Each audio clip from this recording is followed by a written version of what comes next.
Welcome back to the OU Insider YouTube channel. This is Quick Slants. I am Parker Thune. That is Jesse Crittenden. And as we get closer and closer, just a matter of days, in fact, leading up to Oklahoma's spring game on April 22nd. This coming Saturday, 2:30 p.m. is when things will kick off at Owen Field. Sooner fans will get their chance to get a first glimpse at the likes of Jackson Arnold, Peyton Bowen, PJ Adebawore, Makari Vickers, all the exciting young incoming freshmen on this Oklahoma roster, as well as some of the high-profile transfers, Dasan McCullough, Rondell Bothroyd, Andrell Anthony, who's really opened eyes, the wide receiver formerly of Michigan. So, Jesse, as we look ahead to the spring game this Saturday, let me ask you this. What do you want to see from Oklahoma as a whole, and what do you expect to see? Now, you can approach that from a team-oriented perspective or from an individual perspective. What do you want to see? What do you expect to see? Yeah, that's a good question. I think, part of this is trying to think about what we saw last spring, right? And obviously it's hard to take away too many things from a spring game. But now that, there's a year, the Brent Venables and his staff have had a year here, I think there are some things you can kind of look at and things that you should want to see in the spring game. I think the number one thing is I want to see if the offense can find a better way to not only play with tempo still, but also sustain drives. That was a problem last year, right? With the offense not being on the field nearly enough, the defense being on the field way too much. So I'd be curious to see if we see anything, whether it's schematic changes, tempo changes, how purposeful that is with, with the offense. I think specifically just how much is there a change? How much is there a focus on staying on the field and maybe sustaining drives a little bit more? And then individually from an offensive perspective, I'm going to say, I think what everybody else is probably thinking, I want to see Jackson Arnold throw the ball. When he's on the field, I want to see him throw the ball. I want to see what he looks like. Don't limit him to just handoffs and short passes. I want to see him move outside the pocket and throw it deep. So I think there's a lot of individual things you can look at, but I think that's my number one thing. Even if Dylan Gabriel is the starter, let's see Jackson Arnold on the field and see what he can do. From where I stand, Jesse, looking ahead to the spring game, and this is a very surface level, fundamental observation, but I feel like this is the case for really any spring game. You want to see some give and take. You want to see the offense sustain some success. You want to see the defense make a few stops because, for instance, you rewind to Florida's spring game just a few days ago. What was the narrative amongst the Gator fans coming out of that game? Oh, this offense is pitiful because it was a defensively dominated spring game. And so that's the nature of narratives when you're doing intra-squad anything throughout the fan base. They see the offense having success. There will be that contingent that criticizes the defense rather than giving the offense its flowers. And when the offense struggles, there will be that contingent that criticizes the offense rather than giving it up to the defense for being able to make a stop here, make a stop there, get off the field. And so if it's an offensively dominated spring game, I think that's going to raise some red flags for people. But similarly, if the offense just can't move the football and the defense dominates, then you also have concerns. So I would like to see a spring game similar, honestly, to what we've seen the last couple of years from this program, where the defense has its moments, the offense has its moments. And I think in general, what everybody's most excited about is to see what this next generation of Sooner football players looks like, whether that is Jackson Arnold, as you mentioned, whether that is PJ Adebawore off the edge, whether that is one of the under-radar younger defenders like Phil Picciotti or Josiah Wagner, who has had an outstanding spring to this point. I'll ask you this. This is something that on OUinsider.com we try and project every year. Who do you think is your offensive and defensive MVP when this game draws to a conclusion a little before 5 p.m. this coming Saturday? Last year, I hit the nail on the head with this, Jesse, because I picked Javante Barnes and Marcus Stripling, and those were two of the dudes that very much stood out, but I really only went 1 for 2 on my long-term predictions because, man, I was all in on Marcus Stripling. I'm like, this is the dude that's going to lead OU in sacks this fall, and I was similarly high on Javante Barnes, right? This is the guy that's going to be the primary handcuff to Eric Gray. He's going to leapfrog Marcus Major on the depth chart. Well, bullseye with Barnes. Not so much with Stripling. So granted, you have to take spring game performances with a grain of salt because it's one thing to perform that way in an exhibition. It's another thing to perform that way come the fall when you're going up against conference foes week after week in the Big 12. But if you had to project who has a strong performance, one guy, pick one guy on both sides of the ball. Who's your offensive standout? Who's your defensive standout?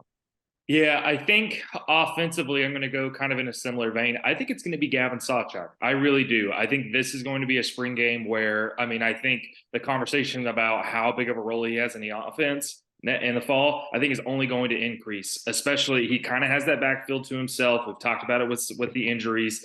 That this is kind of an opportunity for him to shine. Only saw the field really in a couple of games last year. I think the spring game is going to be. I mean, I think he's going to turn some heads when he has kind of the bulk of the first string carries to himself. I think he's going to be the guy that shines. Defensively, I kind of want to cheat and pick half MVP. I want to pick two. Pick okay, half. go with two. Pick two. I think. I think I'm gonna. I'm going to say Rondell Bothroyd. I do. I think he's going to be a guy that OU fans are going to come away from the game and thinking, oh man, I mean, he's a 1-year rental. Yes, he's a veteran, but I think it's going to be clear what kind of impact he's going to have on the defensive line. And also, it's kind of cheating because it's another defensive end, but I think it's PJ Adebawore. I really do. It's kind of cheating because you asked me to pick one, and I'm picking two, and they're both D ends. But I honestly think PJ Adebawore, and there's so many young guys you could pick on either side of the ball that I think are going to see the field. But I really do think it's both those guys. It's a veteran and it's a true freshman who are going at it on defense and making plays. For me, and it almost feels like a cop out, but I really do believe that Jackson Arnold is going to open some eyes to what he can do on the football field when Sooner fans get the opportunity to watch him this Saturday. Because when you think back to last year's spring game, Jesse, the situation was so dire at quarterback for Oklahoma that Dillon Gabriel never came off the field. He was playing with both first teams. That's how substantial the gap was between Dillon Gabriel and every other quarterback on the roster. That's not the case this time around. And so you can reasonably expect that you will see a lot of Jackson Arnold in this spring game. You will see plenty of Dillon Gabriel naturally, and I don't question that you will see some Davis Bebble and some General Booty eventually, but this is going to be Dillon Gabriel versus Jackson Arnold. At least I think that's what the expectation is heading into this Saturday. So he's going to have plenty of opportunity to strut his stuff, and if he is all that he's cracked up to be, if he is the guy that we saw week after week last year on the Texas high school football circuit, if he is the guy that sources in and around the Switzer Center have just raved about for the first month of spring practice, then I don't question that Jackson Arnold is going to have a very, very strong spring game performance. Defensively, this is tough. I want to say R. Mason Thomas. I feel like that's I guess my inner conflict, Jesse, is I don't want to talk up one guy too much and set the expectation astronomically. That's why I didn't pick Nick Anderson on offense, even though I really wanted to. But I don't think it's any secret. I love R. Mason Thomas. If I'm looking at the spring game and one guy that's going to have a standout performance, they'll call it a gut feeling. I'll go Gentry Williams. There's always one player in the back end of the secondary that has an unexpected play or two in the spring game. You think back a couple of years ago, it was Kendall Dennis, I believe, at the safety position that might have been last year where he picked off Dillon Gabriel. I don't remember exactly, but it seems that there's always a member of this secondary that really stands out. Jordan Mukes, that's who it was in 2021, which obviously things didn't last for him at Oklahoma, but he had quite the spring game as a true freshman early enrollee. And I think it's been a tumultuous spring for Gentry Williams. That's pretty undeniable. But if he can put a cap on all of it by turning in a strong performance and just maybe giving himself a little bit of an inside track in that battle with Kendall Dolby and Josiah Wagner and even somebody like Kenai Walker for the right to start opposite Woody Washington, I think that's going to be huge for Gentry. So looking for him to have a big day on Saturday. Now, I think it is reasonable to expect that the turnout at this game is not going to be what it was last year. You're not going to have 70,000 fans at the spring game anymore. But in terms of overall environment, how important do you think it is for this Oklahoma football program to have a strong turnout in terms of attendance? Yeah, I agree with you. It's probably not going to be quite like it was last year because there's literally never been a spring game attendance like last year. That's literally never happened at OU. It was the highest turnout of any program in college football. So I think it's okay to expect it may not be quite like that, especially coming off a 6-7 season. But honestly, the thing, and I do think there are some differing opinions out there, but I do think the excitement for this program is still really high, I think, among fans. And I also think there is kind of a sense of urgency to keep that excitement high. Not to mention with all these young guys that are coming in, I think there's a lot of expectations that some young guys are going to make a big impact. So I think the excitement is still high. So I think even if it's not quite as high as last year, I think it's the attendance is still going to be pretty high. I think the excitement is going to be pretty high. And I mean, Brent Venables and the staff has still put a lot of focus on this spring game. So I think relative to maybe the norm or relative to how it usually is, I think it's still going to be higher than that.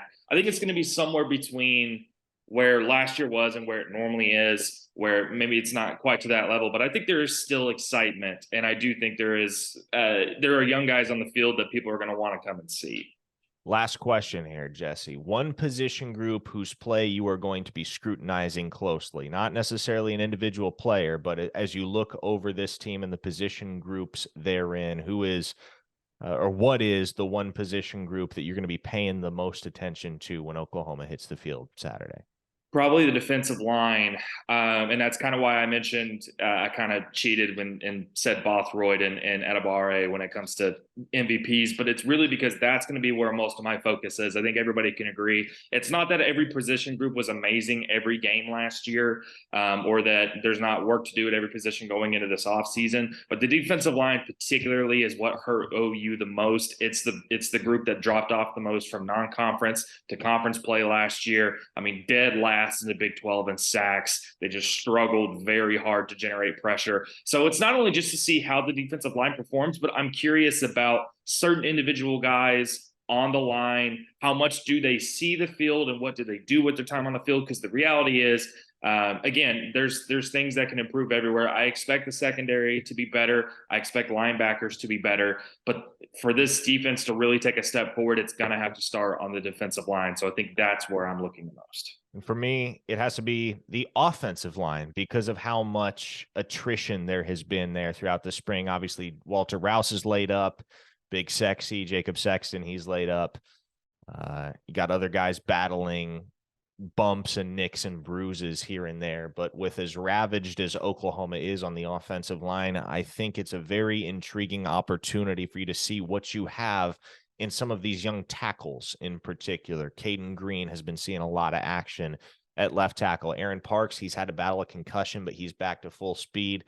A lot of folks probably naturally wondering, what do you get out of that guy in his fourth year in an Oklahoma uniform? Is this when it finally comes together for Aaron Parks? So Josh Bates, another guy at the center position, who's had an impressive few weeks of practice. So I think it starts on the offensive line. In my eyes, I don't have a ton of questions as far as depth and as far as who the eventual starters are going to be or who the eventual contributors are going to be at most other positions. But especially right now at this juncture with Rouse and Sexton dinged up, who on the offensive line can hold their own against that hellfire of our Mason Thomas and PJ Adibare when you're talking about speed guys, and Rondell Bothroyd and Ethan Downs when you're talking about power guys off the edge. So the offensive line and the offensive tackles in particular, that's what I'm looking at. That's all for this installment of Quick Slants. I am Parker Thune. That is Jesse Crittenden. Hey, subscribe to this channel. Let's get to 10,000 subscribers by the spring game. That's a tall order, but I think you guys are up to it. And if you're not already a VIP over at OUinsider.com, would highly recommend you head over there for in-depth, wall-to-wall coverage of Oklahoma football and recruiting all year round. We'll see you next time.